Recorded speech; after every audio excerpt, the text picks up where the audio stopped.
आपण ज्यावेळेस म्हणतो की बिझनेस करायचा तो फ्रीडमसाठी एक ग्लॅमर असतं बिझनेस. माझ्यामध्ये फ्रीडम असा आहे की तुम्ही तुमची आवडतीची गोष्ट करत करत तुमच्याकडे पैसे पण येतात. आणि आता तुम्हाला वाटत असेल की हे जे काही फ्रीडम आहे ते ऍडव्हर्टाइजमेंटच्या माध्यमातून किंवा ऑनलाईन बिझनेसच्या माध्यमातून कसं मिळू शकतं. ते एकदम सिम्पल आहे. ऑनलाईन बिझनेस तुम्ही जर ऑनलाईन बिझनेस याचा अर्थ काय असतो की तुम्ही तुमचा बिझनेस फेसबुक इंस्टाग्रामच्या माध्यमातून करणं.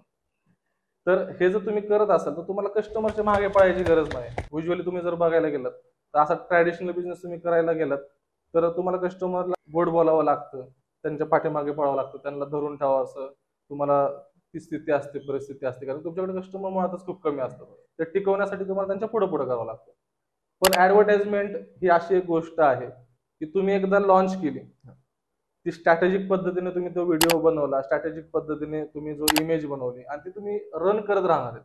मग तुमच्यासाठी ते सकाळ असेल, दुपार असेल किंवा संध्याकाळ असेल, तुम्ही झोपलेला असाल, फिरत असाल तरी सुद्धा ते तुमच्यासाठी कस्टमर अट्रॅक्ट करण्याचं काम करणार आहे. त्याच्यामुळं तुम्हाला एक फ्रीडम भेटलेला आहे की ग्राहकांच्या मागे न लागता ग्राहक तुमच्या पाठीमागे येणार आहे की तुमचं प्रोडक्ट मला हवं. त्याच्यामुळे हे फ्रीडम तुम्हाला ऍडव्हर्टाइजमेंटच्या माध्यमातून भेटणार.